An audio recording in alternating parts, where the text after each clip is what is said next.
I'm going to make this super quick. I normally have a lot of Christian. I started as a Christian relationship channel about every couple of months. Back in 2013, I would, you know, do a biblical lesson somewhat. And then there was like 1 year, 2015, 2016. I may have put out one video that year. Gained a small following and whatnot. I'm not going away. It's just today is February 17th, 2021. I believe it's Ash Wednesday. And I've not seen anybody else mention this, but Rush Limbaugh passed away this morning. His third wife, I believe, Catherine, actually got on the radio and told everybody. I don't know if Marta would have done that. I don't know. He didn't say a lot about his public or personal life on the radio, but he would, on occasion, get his wives involved, whoever the wife was at the time. And yeah, things are personal. We're going to have, nobody is perfect. Everybody is fallible. Nobody's infallible. So I don't care what side of the political spectrum you're on, nobody's perfect. And of course he wasn't either, but he was the voice of reason on the radio. And I listened to him for a long time. And he started in 1988 on the West Coast, I believe, from Missouri. Happened to be the same state that Harry S. Truman, I think, was born in. I think Harry S. Truman, because I remember doing a report on Harry S. Truman back in elementary or high school, and I want to say he was also from Missouri. That doesn't, neither here nor there. I got to make this quick. But and he would give us a little glimpse of his personal life. In so much, the media hated this guy, and what he did in 1988 or started was just big. I remember being in college in the early 90s. Clinton was campaigning for president, and it didn't take a Rush Limbaugh to let me know that back then, if Clinton would group people together in labels, the whites, the blacks, the gays, the this, the Christians, the whatever. And he was such a two-faced liar, because I was following some of his campaigns, not literally, but on TV, and things that he was saying, and whatever he would say to one group would be the complete opposite of what he would tell this other group. And then he'd tell the Christians something that was completely opposite what he told the African American community. And then what he would tell the African American was a complete 180 to what he told the homosexual community. I'm just like, who would vote for this guy in for president? He's just lying left and right. And then he got voted for the president because a lot of women liked him. And then what happened near the end of his two-term presidency? Infamous. It's history now. But and it was during that time in college. His Limbaugh's name was bubbling all over the place, and I'm like, who is this guy? And I actually had a radio program, and I almost said the call letters and everything, but no, and it was during the exact same time as his show, and so I didn't get to listen to Rush every day, but I started listening to him probably when he was on the air for 2 or 3 years at least. I wasn't what they would call Rush babies and all that, and the term mega dittos was pretty new, and I can't remember if he exactly coined the term soccer mom or not. Gosh, that goes way back. But this morning, his wife, Catherine, got on, because at first I turned on iHeartRadio, and I'm thinking, okay, maybe I'll hear his voice, because he has been out for like almost 2 full weeks, and I'm thinking, okay, this poor guy's not going to make it till the end of February. I was thinking that last week, because he was out all last week, and he was all out all the week before except Monday. I think he actually, let me look at my calendar here. If today's the 17th, I think that one of his last program was either February 1st or 2nd. I think it may have been Groundhog Day, and I could be wrong about that. But, I mean, we haven't heard from him in like 2 weeks, and I'm thinking this is not good. Mark Stein would fill in, Todd Herman would fill in, and then this woman, a lady, was talking. I'm thinking, opening the show, and I'm thinking, who is this? I've never heard this person before. And she was very soft-spoken, and I could tell she was a little emotional, and I'm thinking, whoa, wait a minute, Rush is dead. And then she said it, and I'm thinking, and my heart dropped, and I'm like, oh, man. But we all knew it was coming. He was just, even last year, it was actually January of 2020 when he came out and said, okay, I'm being transparent. I've been diagnosed with this. I don't know when I'm going to go. And just, the man was as honest as he seemed he could be. I won't say he was completely an honest Abe, but to me, he felt very genuine on the radio. He really he kept his emotions in check. He really stayed to what he knew and the facts. And when it came, if you really listen to him, for more than just a day, a snippet, or out of context by mass media, you would realize that what he's doing is he's reading the news. He would read news articles that were not being spread around, that were out there, but you had to search for them. And he gave all his sources.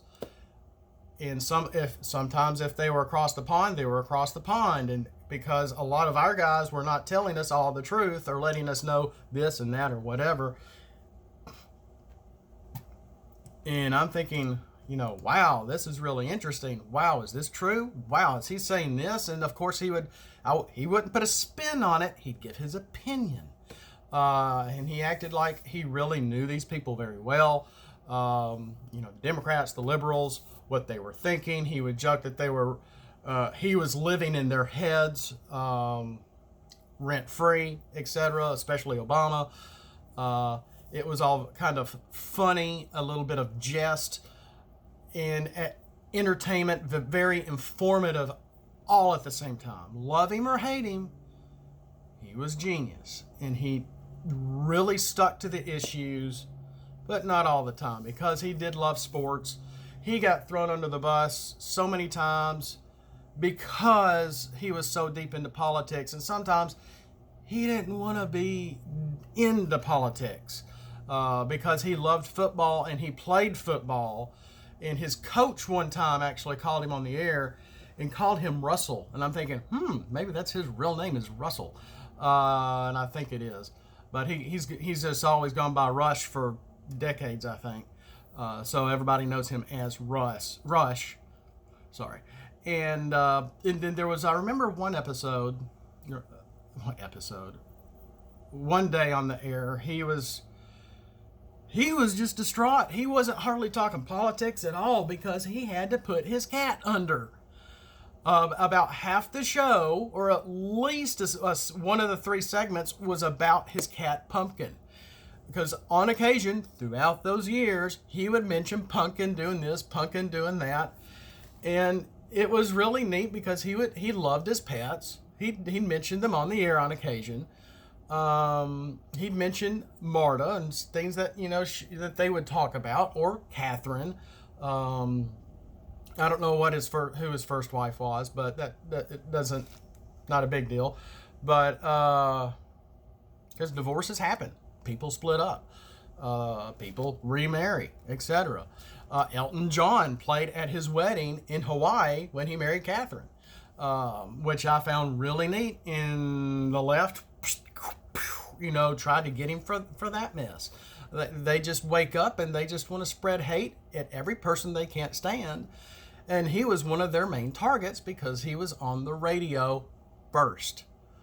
And because of his passion for the truth, and because his passion of trying to let Americans of every color, of every background, the opportunities we have here, and how good we have it, and how we need to try to maintain what we have and not let it get corrupted from the Democrats or even Republicans, because he may have been a Republican, but he knew the swamp goes both ways. And he was very glib about that. He let us know that, this is somebody not to trust, and it didn't matter, so much if what side they were on. He would, give his opinion a lot, and that's part of radio. But early on, it was so much. He even mentioned how he would have just a couple of stories a day, and he would really try to stretch the information out and the issues and get calls, and people would call in. And the show wasn't based around him or his callers. Of course, it always looks good if the caller props the host up, but he also loved taking calls from Democrats, which could be funny. And they would challenge and banter, and they'd hung up in being mad or not answer his question, or answer his question with a question, and the other side does that a lot. No offense if you're Democrat, but it was just really telling some of the behavior that he was exposing from the other side of the political spectrum. But like I said, he made sure that he let us know that, we got to vote the corrupt people out. It doesn't matter what side of the political party they are on. And of course, this is all on a national level. He didn't deal with a whole lot of local issues. He would on occasion, and he got in trouble a little bit with a few little things, and lost with sponsors. Sponsors came back, back and forth. Snapple and Earthlink. Mindspring. That's right. It was Mindspring back then. Golly, that was a long time ago. But just really, there's just a history there. In that, he was human too. And he had a love too. He had a passion also. And it was not just for his country, which was obvious, but for his listeners. It really seemed like he really kept his emotions in check for the most part, but he really seemed like he really did care and really wanted people to use his program as an outlet for whatever we had to say. I had the chance once to try to call in, and I was calling in on a bag phone in college in the 90s. Yeah, the thing was like this big, and it pulled out, and I kept trying to call and I finally got through, and I heard Bo Snerdley. I wish he'd take over. Dadgummit, I've seen an interview or two of Bo, but anyway, I called in, and he's like, name, what do you want to talk about? And I couldn't believe I got through, and he's like, well, if you're not going to say anything, click, and I got hung up on. And that was probably 94, 93 or something like that. I was, young in my 20s, or early 20s, and I just got stage fright, or call fright, I guess you could say. And it was, I just couldn't believe I actually got through to the number. And as popular as his show is now, it's amazing anybody can get in, I bet. But thanks to him, we have a media force that is opposing lamestream media and the cable news networks that are not on our side. And Fox is not always on our side either. But Fox was one of the first ones to try to go against that, and they got really good numbers. People realized, wait, maybe the big three, maybe they're not telling us everything. Maybe they are doing something funny. Maybe there is some propaganda or some omissions of truth here. And there was stuff going on like that back in the 80s. So they're doing a lot of, now what's going to happen to his show? I don't know. It might just go away. They may fill the spot with somebody else.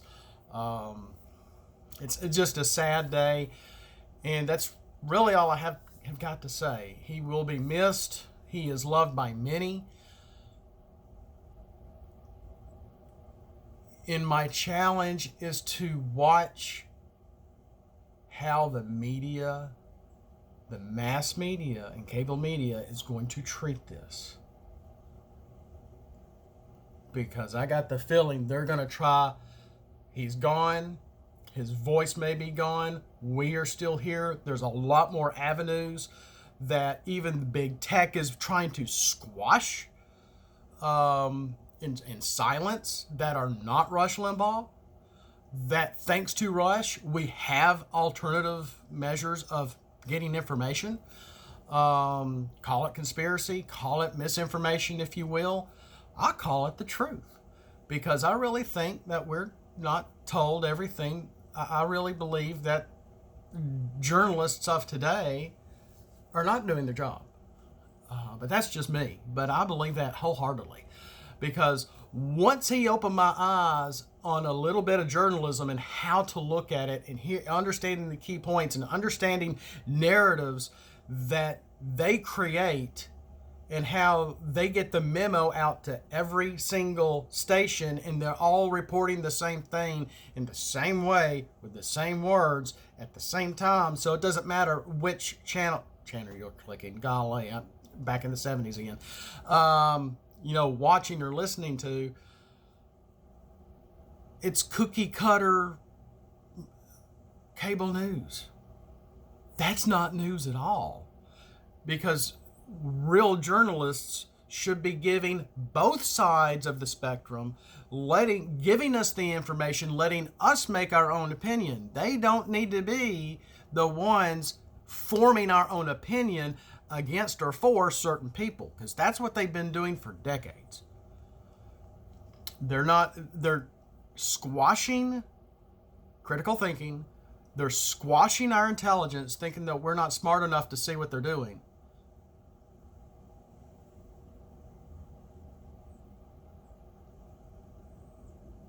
Because they think we're too dumb, and that there are the elites, because they're the ones that are on TV or on the radio or on their Zoom stuff. And gosh, I can't even do a Fauci, because some of those guys on their Zoom calls are like, literally will put their nose up so we can see up through their nostrils. And I'm like, ew, my nose is big enough and ugly and wide enough. I don't want to see up my nose. I keep hearing something in my house, but it's so cold it's probably just expanding and contracting, because it's been below freezing for about a day and a half now down here. But that's really all I have. It is a sad day. Keep an eye out on how the media is going to talk about Rush now that he's gone, because I got the feeling it's going to be no holds barred, and they're going to mention his life. They're going to try to take down his life, the way he lived, where he lived, in everything. They're going to try to destroy his legacy. I foresee it. And if I'm wrong, I hope I am. But I feel like I've gotten to know these people pretty well thanks to Rush Limbaugh. Because he was teaching us how to critically think. Because your schools in a certain party doesn't want you to critically think. They want us all on the same page. They want us to think all the same, look all the same, and put labels on everybody and separate us mentally, but between other people, and have us going against each other. And if you really, really listened to Rush, he was not racist. He was not sexist. Not completely. He loved his girls. And he had a top 10 or a list of female names. Somebody called in, oh, my name is Jennifer. Oh, that's one of my top 10, female names. Go on, Jennifer, tell me what you have. And he would do stuff like that, and it was just so refreshing to hear something different that wasn't cookie cutter journalism. Thanks for watching, if anybody watches this, and we'll see you next time. Have a great day. Keep doing what you're doing, and always get all the facts and critically think for yourself. Nobody else can.